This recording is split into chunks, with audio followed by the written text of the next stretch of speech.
Hi friends, welcome to our channel. చూస్తున్నారు కదండి, గుగ్గిళ్ళు. శనగలతో గుగ్గిళ్ళు ఎలా తయారు చేయాలో మీకు ఈరోజు ఈ వీడియోలో చూపిస్తాను. చూసేద్దాం రండి. చూస్తున్నారు కదా ఎంత మంచిగా ఉడికినాయో.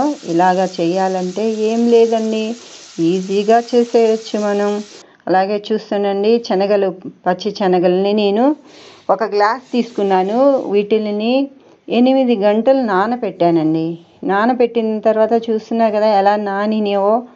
ఇంతేనండి, 8 గంటలు నానిన తర్వాత ఇలా తయారైనవి పచ్చి శనగలు.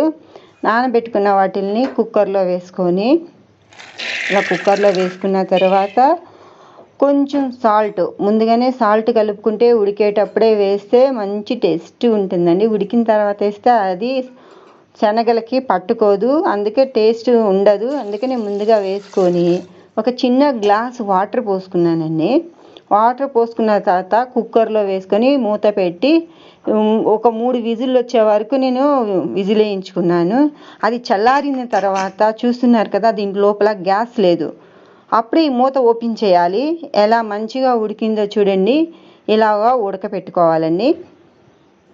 చేత్తో అలా నొక్కినప్పుడు అది మెత్తగా అవ్వాలి. ఇలా ఉడకపెట్టుకున్న తర్వాత మళ్ళీ గ్యాస్ పైన చిన్న ఫ్రై పాన్ పెట్టుకొని దీంట్లో కొద్దిగా నూనె పోసుకున్నాను. నూనె పోసుకొని అది హీట్ ఎక్కిన తర్వాత కొద్దిగా ఆవాలు, లైట్గా ఆవాలు కూడా హీట్ ఎక్కాలి, వేడెక్కాలి. 1-2 చిటపటలు ఆడాలి. ఆ తర్వాత కొద్దిగా జీలకర్ర కూడా కొంచెం లైట్గా ఫ్రై అవ్వాలండి, అన్నీ మాడపెట్టుకోకూడదు. ఇలాగ ఫ్రై అయిన తర్వాత ఎండుమిరపకాయలు 2గా తుంచి వేసుకుంటున్నాను. ఈ తుంచి వేసుకున్న తర్వాత కొద్దిగా కరివేపాకు, చూస్తున్నారు కదండి కరివేపాకు ఇవి 4 మంచిగా ఫ్రై అయిన తర్వాత ఎలాగ ఫ్రై అయినాయో చూస్తున్నాండి వీడియోలో.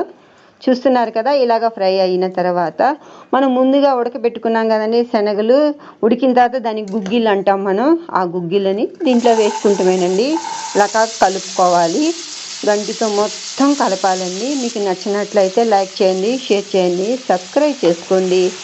నా ఛానల్ని మీరు సబ్స్క్రైబ్ చేసుకుంటే ముందుగా నేను చేసిన ప్రతి ఒక్క వీడియో మీ దగ్గరికి వస్తుంది. చూస్తున్నారు కదా ఎంత మంచిగా తయారైన గుగ్గిళ్ళు. ఇంతేనంటే ఇంతే ఈజీగా గుగ్గిళ్ళు తయారు చేసుకోవచ్చు మనం. Thank you.